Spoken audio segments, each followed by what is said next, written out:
بسم الله الرحمن الرحيم. الحمد لله والصلاة والسلام على رسول الله صلى الله تعالى عليه وسلم. ربنا أرنا الحق حقا وارزقنا اتباعه وأرنا الباطل باطلا وارزقنا اجتنابه. ربنا آتنا في الدنيا حسنة وفي الآخرة حسنة وقنا عذاب النار. بەڕێزانم ئێمە هەموو ڕۆژێکی یەکشەممە عەسرەکەی بۆ ئارامکردنەوەی ڕۆح و ئاسایشکردنەوەی دڵمان، بۆ ئارامی ناخمان و ماڵمان، بۆ ئارامی وڵاتمان لە خزمەت کتێبی نایابی الداء والدواء زانای پایەبەرز ئیمامی ئیبن القەیم ڕەزا و ڕەحمەتی خوای لێبێ ژیان بەسەر ئەبێن. ئەم کتێبە لە سەرەتاوە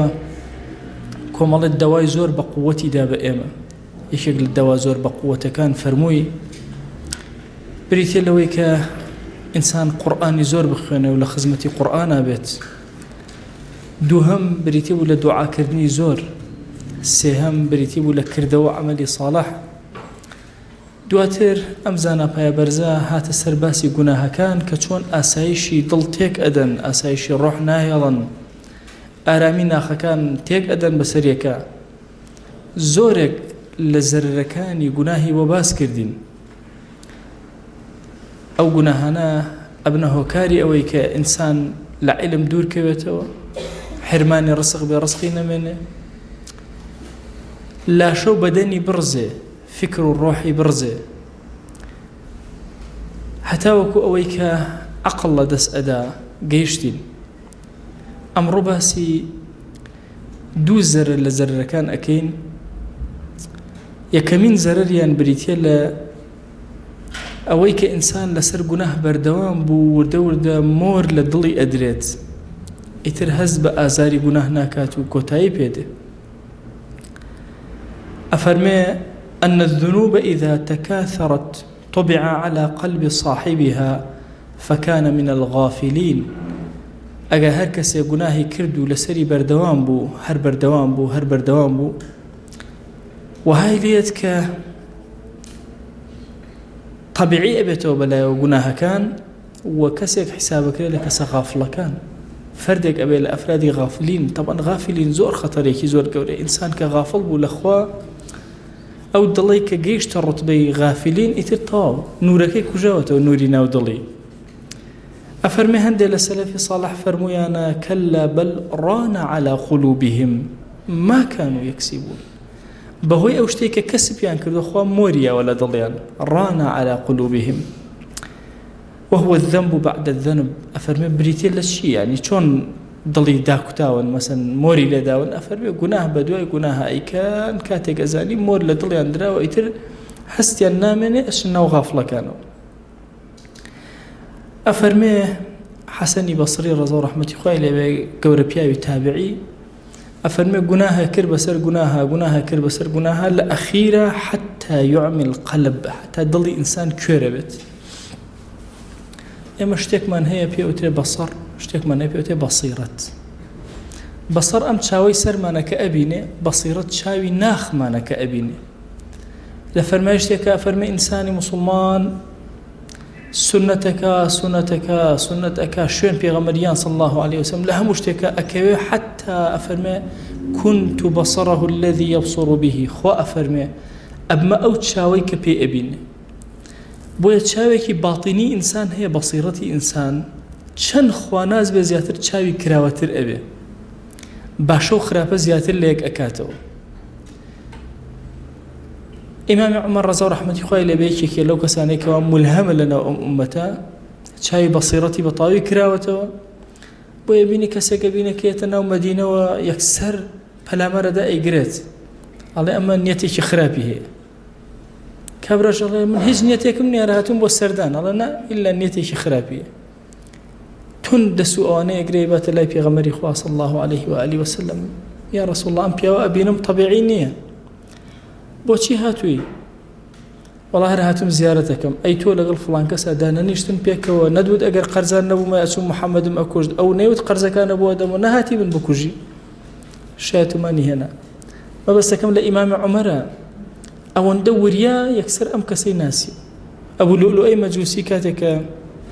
ئیمامی عومەر پێوت وتی خەنجەرێکم بۆ دروستکە، وتی خەنجەرێکت بۆ دروستەکەم لە شەرق و غەربا دەنگ باتەوە. فەرمووی ئەم پیاوە تەهدیدم ئەکا بە کوشتن، ئەوە بمکوژێ.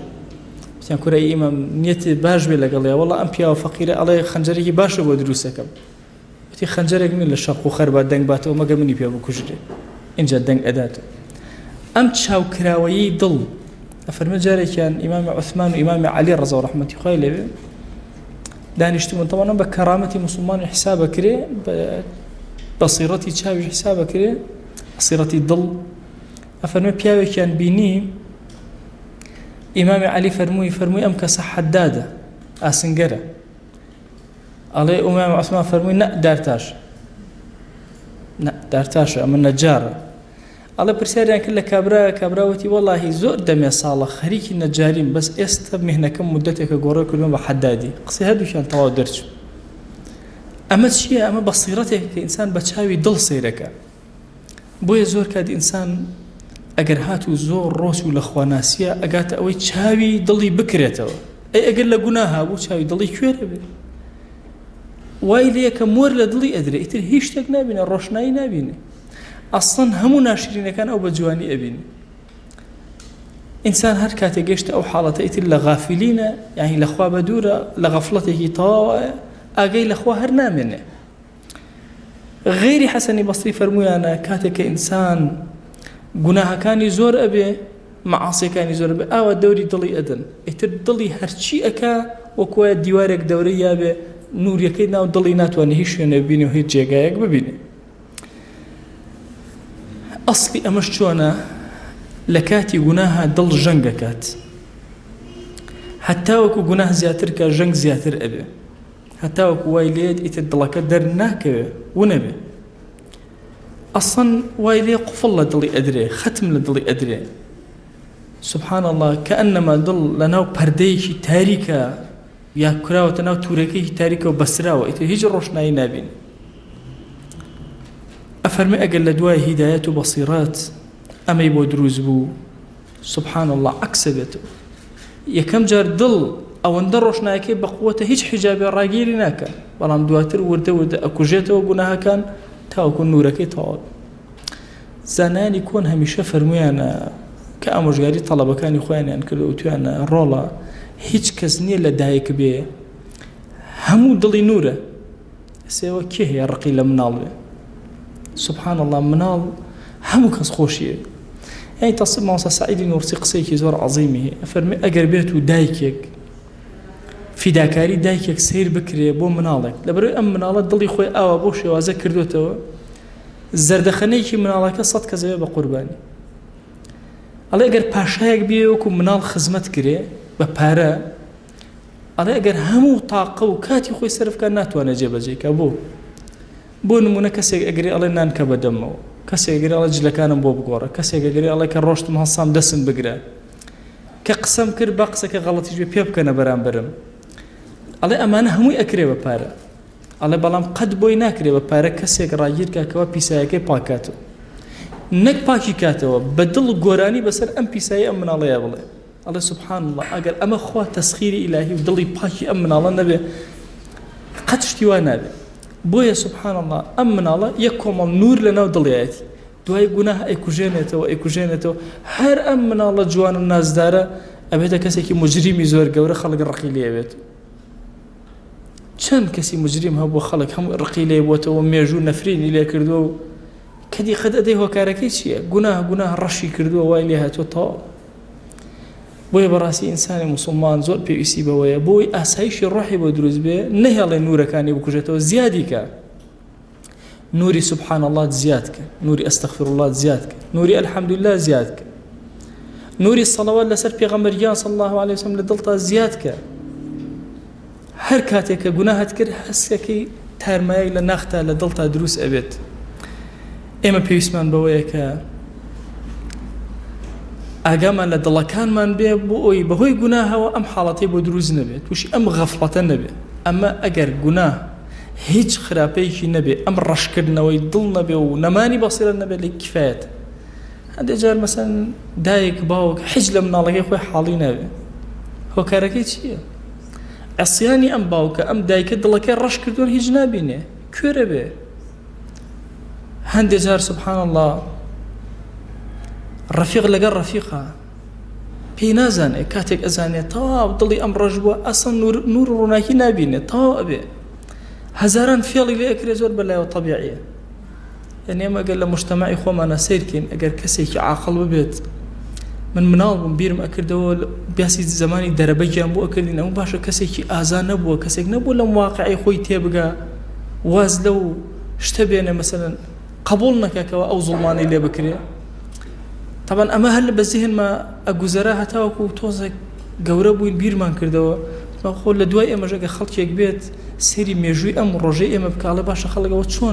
چۆن قبولیان کردووە ئەحزاب ئەو هەموو حیزب ئەو هەموو فێڵەیان لێ ئەکەن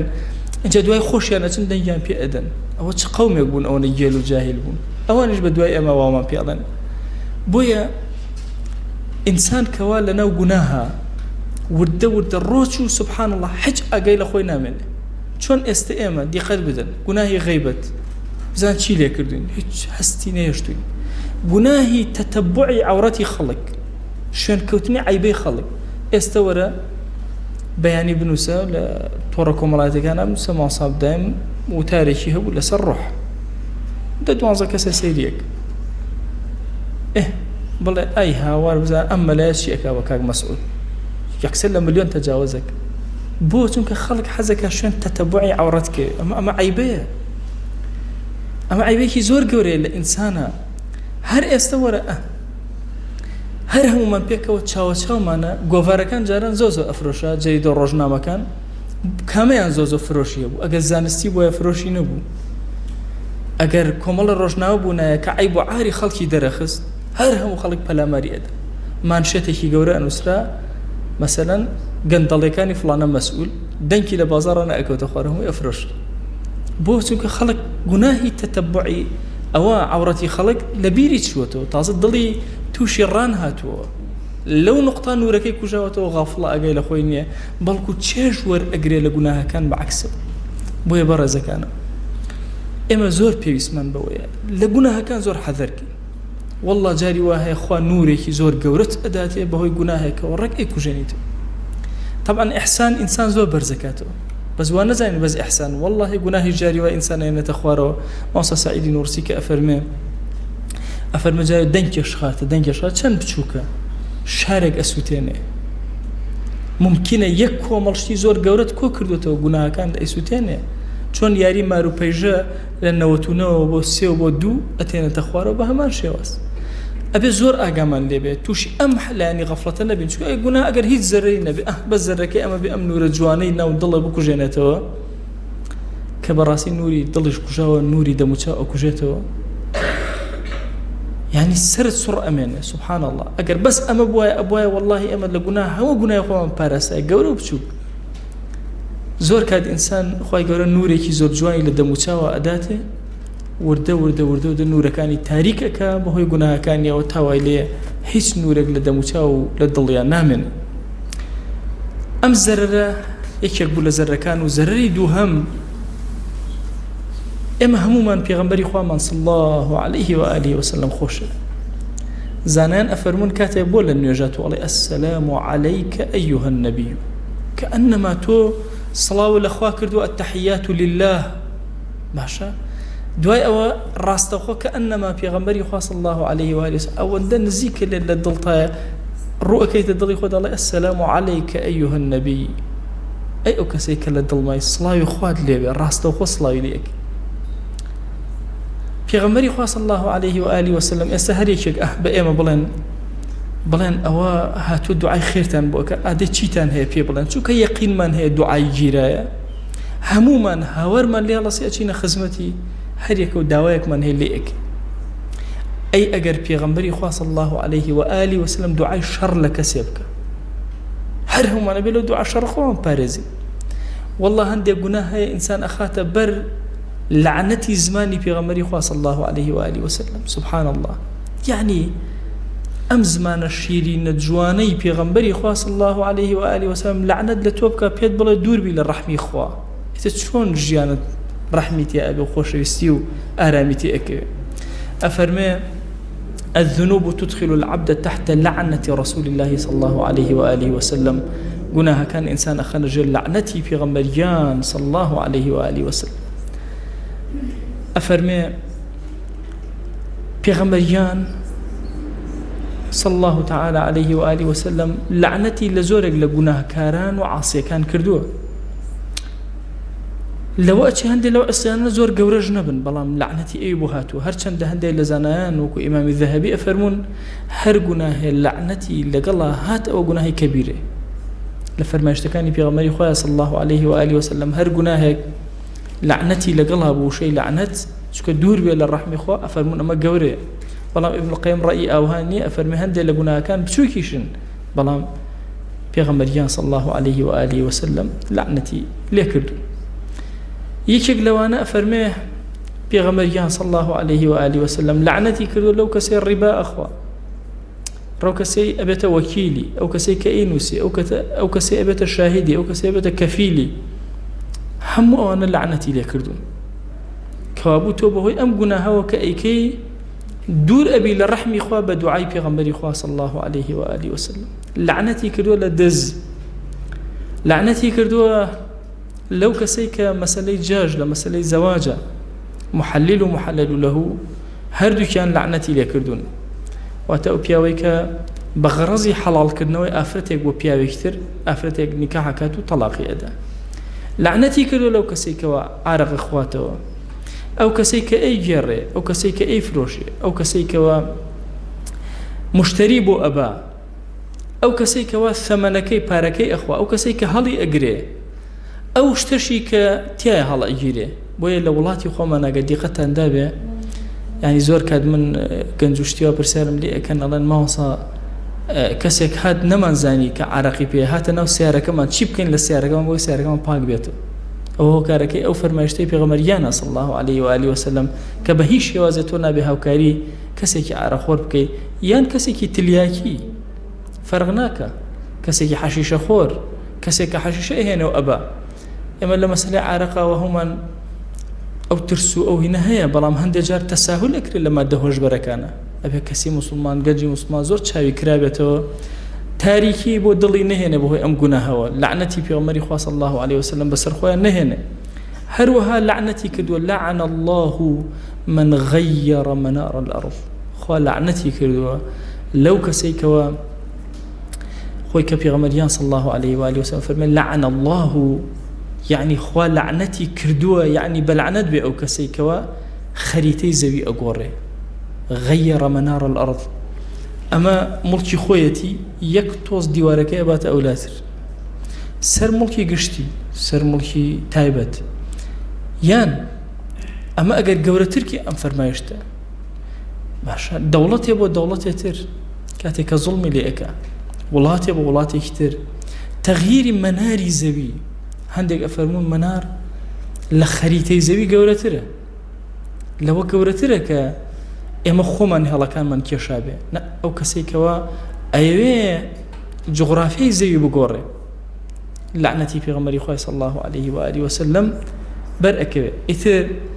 علمك أقوره حدودك أقوره هر شوازي لشوازيان كقوران كاري بس لا يعني لعنتي كردو في غمريان صلى الله عليه وآله وسلم لو كسيك اللعنة لدايكو باوكي أكا سبحان الله لنا مشركين قريشة دي قد بدن كسيك نبو جيان بدايكو باوكي بدن تصورك بوي الرجل في غمري خواه صلى الله عليه وسلم فرموي نهي كر لويك إنسان جيان بدا بباوكي وتيان أو يسب الرجل أباه أي أور بياو شون جوان بباوكي خويا دا فرمونا أنا أو جواني بينا دا أم جوان بباوكي خلقي جوان بباوكي أدا سيري أم واقعي أم روكن رق راستوخو سيري من الله جوان بباوكي أدا لنا مشركين قريش شاشتي وانو من الله برامر بباوكي برامر بدايكي بوسيتو جوانيكي بيبدا قسيك فلا تقل لهما أف هر أوف ينكي برامبريان چجای ئەوەی ئینسان دەنگ بەرزکاتەوە یا قسەیەکی هەڵا بەرامبەریان لعنەتی کردووە پێغەمبەریان صلی الله عليه وآله وسلم هەر شتێ ڕۆحی تیا بێت تۆ بیکەیتە نیشانە شکێنە نەبوو ئیسفادە سەری بڕی بیخۆیت نە هەر بۆ نیشانەشکانە شتێکی زیندوو وەلەو مێرولەیەکیش بێ لعنەتی کردووە پێغەمبەر صلی الله عليه و آله وسلم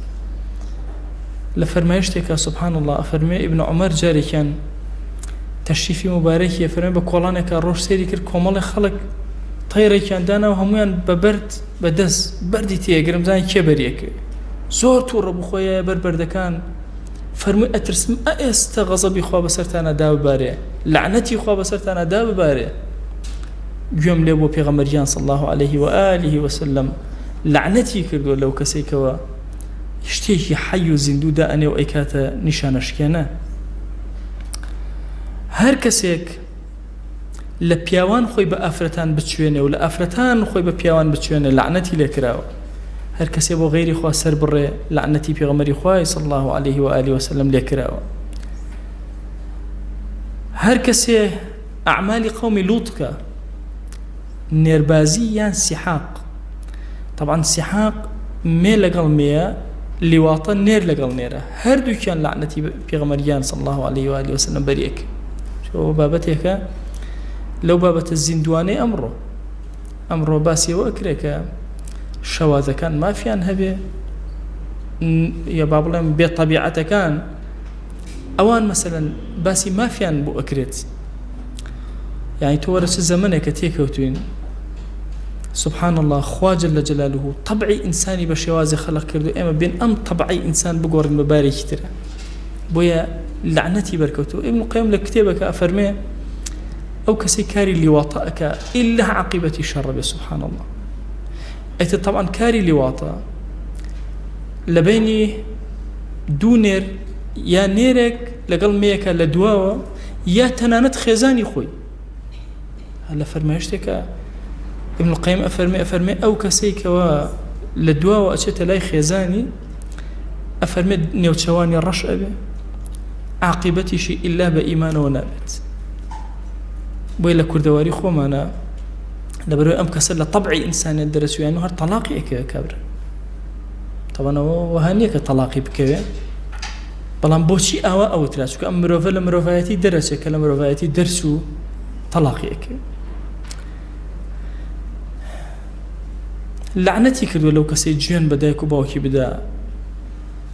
لعنەتی کردووە لەو کەسێکەوە لەگەڵ ئاژەڵێکا جوود ببێ لعنەتی کردووە لەو کەسێکەوە بە ئاگر ئاژەڵێ داخ بکات لعنەتی کردووە لەو کەسێکەوە زەرر لە موسڵمانێ بدا یا فێڵی لێ بکە لعنەتی کردووە لەو کەسانێکەوە بەسەر قەبرەکانیانەوە گوڵۆپ و چرادا ئەگرسێنن لعنەتی کردووە لەو پیاوەی کە ژنی کەسێکی تر هەڵ ئەگێڕێتەوە بۆ خۆی لعنەتی کردووە لەو ئافرەتەی کە هەتا بەیان پیاوەکە عاجز ئەکات و لەگەڵ سەرجەیی ناکە لعنەتی کردووە ئەو کەسێکەوە نیسبەت بۆ لای خەیری باوکی خۆی بدرێ بزانە باوکی کێیە بەنای باوکی خۆیەوە بانگیکە لعنەتی کردووە لەو کەسەی گوێن بە سەحابە ئەدا ڕەزا و ڕەحمەتی خۆیان لێ أفرمي الله في أصحابي يعني اتقوا الله في أصحابي آقات النبي لخوه بترسل لأصحابي منه فمن أبغضهم فببغضي أبغضهم سبحان الله أفرمي هركز رقي لأصحابي بهوي منه ورقي لي أنا رقي لم نبوي رقي لي أنا فمن أحبهم فبحبي أحبهم هركز خوشي بين بهوي خوشي يسيمني شو أصحابي خوشي بوي أو كسانك طعن أدن لأصحاب طعن أدن لسيدنا أبو هريرة ببيع علم بجاهلي طعن أدن لهريك لأصحاب طبعا أهل السنة باكترين كوم الله سرزويا يك صحابني إما رقم اللي أبد يك بيغمبرني إما نماني وبيغمبري خوماني عليه الصلاة والسلام نزن هميان بويا تاك فكريك بتوانا قشقير لقل أمتا بجي وقشقيل لقل ميجوي مروفاتي أبجي تنها أهل السنة وجماعة لأمتي بيغمري خواه صلى الله عليه وآله وسلم لعنتي كردو لو كسيك وشمشيركي تفنقكي ربكا تخلق دي ورا أم قناهانيك عرزم كردن هاريك لم قناهانا دياني تريش ورا إنسان یەکێ لەم گوناهانە بێنیت و جێبەجێکیت و سووریش بزانی پێغەمبەری خوا صلی الله عليه و آله وسلم لعنەتی بۆ ناردووی پێی وتووی دووربی لە ڕەحمی خوا ئەو زمانە پاکە شیرینەی کەوا هەڵە ناکە ئەو زمانە پاکە شیرینەی کە بەڕاستی تەمەنای ئەو ئەکەین دوعایەکی خێرمە بۆ بکات تەمەنای ڕەحیم ئەڵڵایەک ئەکەین زۆر فەرمایشتمان هەیە پێغەمبەریان صلی الله عليه و آله وسلم دوعای کردە دوعا بۆ ئەم ئومەتە سەیری دڵسۆزی ئەوکەن دایکمان عائیشە بۆمان ئەیگەڕێتەوە ئەفەرمێ جارێکیان لە خزمەتیا بووم هەستم کرد پێغەمبەری خوا صلی الله عليه و آله وسلم دڵی خۆشە ئەڵێ عەرزم کرد وتم یا رسول الله صلی الله عليه و آله وسلم دوعایەکی خێرم بۆ بکە الله دەسەکانی بەرز کردەوە فەرمووی اللهم اغفر لعائشة ما تقدم من ذنبها وما تأخرت خوای گیان لە گوناهی عائشە ببوورە ئەو گوناهەی لەمەوە پێش کردوویەتی ئەو گوناهەی لەمەوە دوایی کە وما أسرت وما أعلنت ئەو گوناهەی بە پەنهان کردوێتی کەس نازانێ ئەو گوناهەی بە ئاشکرا کردوێتی خوایە لێ ببوورە ئەڵێ زۆر دڵم خۆش بوو ئەم دوعایە لەمەوە پێش لەمەوە دووە دوعایەک ئەی هاوار نهێنی و ئاشکرا هەموو خوا لێم ببوورێ لەو زمانە پاکە شیرینەوە ئەڵێ زۆر پێکەنیم سەرم خستە باوەشم وتی سرت سوڕمای عائشە فوالله إنها لدعوتي لأمتي في كل صلاة قسم بخوا أما دعاء من أبوه همو أمتكم تاك تاك لهمو نيوجكما چەند جار نوێژی کردو پێغەمبەری خوا صلی الله عليه وسلم ئەوەندە جار ئەمە لەبیر بووە ئەم دوعا و کەلیمەتانی بۆ ئێمە ژووت دەتخوا وەرە ئەم پێغەمبەرە نازدارە دڵسۆزە عەزیزە عليه الصلاة والسلام وەرە دوعای شەڕ لێ بکە لەسەر گوناهێک ئیتر چۆن ئارامە بیتەوە چۆن ئاسایش بۆ دڵەیە چۆن ئاسایش بۆ ڕۆحت بۆیە ئێمە پێویستمان بەوەیە بە حیاتی خۆمانە بڕۆینەوە لەسەر گوناهەکانمان بوەستین ڕاوەستین ڕایان گرین گوناهەکان نەهێڵین زیادکەن لەکوێ نورەکانمان کز بووە ڕای گرین بۆی نەکوژێتەوە وردە وردە ڕۆشنیان کەینە تەسەوڕکەن گوناهەکان چرایەک بێنەوە هەر دایگیرسێنە و دایگیرسێن وردە وردە هەر جارێ تۆزە ڕەشی بگرێ کاتێ دوایی ئەزانی ئیتر برە و ڕووناکی نامێنێ پێویستمان بە پاکردنەوە هەیە پێویستمان بە ئیستیغفارێکی جددی هەیە پێویستمان بە تەوبەیەکی صادقانە هەیە لەعەل دەرگاکانی خەیر بەسەرمان ئاکرێت داوای لێ ئەکەین و لێ ئەپاڕێنەوە ئەڵێن خوایە ئێمە عەبدە گوناهکارەکانی تۆ ئێمە عەبدە خەجاڵەتبارەکانی تۆ یا ئیلاهی ئێمە ئەو عەبدانین کە ڕۆژانە گوناهی زۆر بۆ تۆ بەرزەکەینەوە یا ئیلاهی بەڵام والله یا ئیلاهی هیچ کاتێک نەبووکەوە بێئەدەبیەک لە خزمەتی تۆیە بکەین و عیناد لەگەڵ تۆیە بکەین خوایە تۆ خۆش شاهیدی دڵمان تۆی ئەوێ زمانمان هاواری خۆشەویستی تۆ ئەکە خوایەکیان ئەگەر هەڵەوکەم و کوڕێکمان هەیە لە سوچێکی ژیانمانە تو گەورەی خۆتمان بوورە و نورەکانمان مەکوژێنەرەوە یا ئەکرەمە الئەکرەمین خوایە دڵمان صاف کەرەوە دڵمان ساغ کەرەوە ڕۆحمان ئاسوودەکە قبوڵمان کە یا ئیلاهی یا ئەکرەمە الئەکرەمین یا ربی خوایە عەفومان کە یا ربی خوایە عەفومان کە یا ربی خوایە گوناه هەیە لەمەوە پێش کردومان عەفومان کە گوناه هەیە لەمەوە دوا کردومانە ئەیکەین عەفومان کە پەروەردگارە گوناه هەیە بە ئاشکرا کردومانە عەفومان کە گوناه هەیە بە پەنهان کردومانە عەفومان کە یا ربی خوایە گیان ڕەحمەت و بەرەکەت و میهرەبانی خۆت بەسەرمانە ببارێنە یا ربی خوایە گیان داوا لێ ئەکەین دڵمان ئارام کە خوایە ماڵمان ئارام کە خوایە وڵات و نیشتیمان و شارەکەمان ئارام کە یا ربی خوایە گیان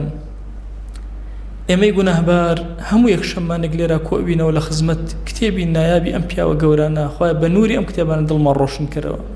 بە نووری ئەم کتێبانە ماڵەکانمان ڕۆشن کەرەوە بە نووری ئەم کتێبانە گۆڕەکانمان ڕۆشن کەرەوە یا ئەکرەم الئەکرەمین خوایە گیان ئەی ئەو کەسێکەوە هیچ سپاردەیە لای تۆ زایە نابێ و ئیمانی خۆمان سپاردەی تۆ کرد و ڕەوشتی بەرزی خۆمان سپاردەی تۆ کرد و ئەخلاقمان سپاردەی تۆ کرد پەروەردگارەوە دڵی خۆمان سپاردەی تۆ کرد ئاسایشی دڵمان سپاردەی تۆ کرد چاکەکانمان سپاردەی تۆ کرد خوایە گیان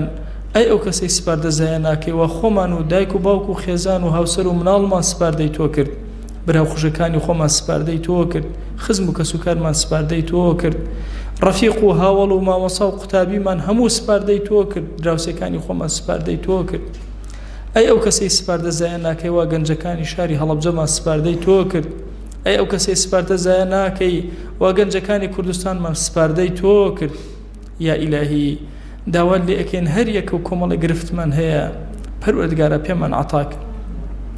خوای گیان ئێمە کە لێرە دانیشتوین و ئەو عەزیزانی کە چاویان لە ئێمەیە و قسەکان و وتەکانمان ئەبیستن یا ڕەبی پەروەردگارە هەمومان حاجە و داوامان هەیە خوای پێمان عەتاکە تۆ زۆر دەوڵەمەند و ئێمە زۆر هەژار یا ئیلاهی هانامان بە گەورەی تۆ هێناوە پێمان عەتاکە یا ئەکرەم الئەکرەمین یا ڕەبی خوای گیان هاتوین هاوار لە سەخاوەتی تۆ ئەکەین دەست بۆ دیوانی کەڕەمی تۆ بەرزەکەینەوە ئەزانین دەستمان هیچ کاتێ لە دیوانی تۆیە بە خاڵی ناگەڕێتەوە دەیا ئیلاهی هەرچی گرفتێکمان هەیە بۆمان چارەسەرکە ئەومان بێحاڵ و ماڵە ماڵداریکە ئەومان بێ مناڵە مناڵی پێ عەتاکە ئەومان بە مناڵە مناڵەکانی ساڵحکە پەروەردگارە ئەومان قەرزارە قەزی سەرشانی سووکە ئەومان نەخۆشە شیفای بۆ بنێرە پەروەردگارە ئەوەمان لە ناڕەحەتێکە خوای گیان دەرگای خێری لێ بکەرەوە یا ڕەبی خوای گیان ڕەحم و بەزەی خۆت بەسەر مردوەکانمانە ببارێنە عەفویان کە لێیان خۆش بە یا ڕەبی خوای گیان ئارامی بەسەر گۆڕستانەکانمانە ببارێنە خوای گیان ئێمە زمانمان کولە لە دوعایە هاوار بۆ لای تۆ بە زمانی پێغەمبەری خوا صلی الله علیه وسلم بەرزەکەینەوە خوای گیان ئەو خۆشەویستەمان هەر شتێکی چاکی داوا لێ کردو ئێمەش داوات لێ ئەکەین و پێمان عەتاکە هەر شتێکی خراپی خوایە پەنا پێگرت و ئێمەش پەنات پێئەگرین و پەنامان بدە یا ئەکرەم الئەکرەمین یا ڕەبی خوایە داوات لێ ئەکەین بە ناوی جوانت بە صیفەتی بەرزە بە ئیسمی عەظەمت دامان مەزرێن لەسەر دینداری نێوچەوانمان بگرە بۆ خەیر یا ئەکرەم الئەکرەمین خوای گیان بە ئەندازی دەنکی هەنارەکانی هەڵەبجە بە ئەندازی نمەی بارانی باری و بە ئەندازی گەڵای پایزانی وەری و بە ئەندازەی خوای گیان جوانی دەشت و دەر بە ئەندازەی جوانی ئەستێرەکان بە ئەندازەی قورسایی عەرش بە ئەندازەی هەناسەی مەخلوقات سەڵەوات بۆ دیداری پێغەمبەریان صلی الله علیه وسلم ئەنێرین و پێ بگەێنە تو گەورەی خۆت سڵاوی ئەم مەجلیسەی ئێمە بگەێنە حوزوری یا ئەکرەم الئەکرەمین یا ڕەبی خوای گیان داوات لێکەین ئەم دوعانەمان لێ قبول کە خوای ئەم دوعانەمان لێ قبول کە لە بەهەشتا پێکەوە کۆمان کەرەوە لە خزمەت پێغەمبەریان صلی الله علیه و آله وسلم کۆمان کەرەوە یا ڕەبی خوای گیان داوات لێ ئەکەین داوای چاکەکانی دنیا و ئاخرەت لێ ئەکەین پێمان عەتاکە لە عەذابی قبر بمان پارێزە لە عەذابی ئاخرەت بمان پارێزە لە عەذابی ئاگر بمان پارێزە لە فتنەی مەسیحی دەجال بمان پارێزە خوای قبولمان کە خوای قبولمان کە خوای قبولمان کە آمين آمين والحمد لله رب العالمين وصلى الله على سيدنا محمد وعلى آله وصحبه وسلم تسليما كثيرا أبدا إلى يوم الدين خوای گەور لە گوناهی منیش و ئێوەش ببوورێ خوای گەور لێمان قبول کە و مۆفەق بن إن شاء الله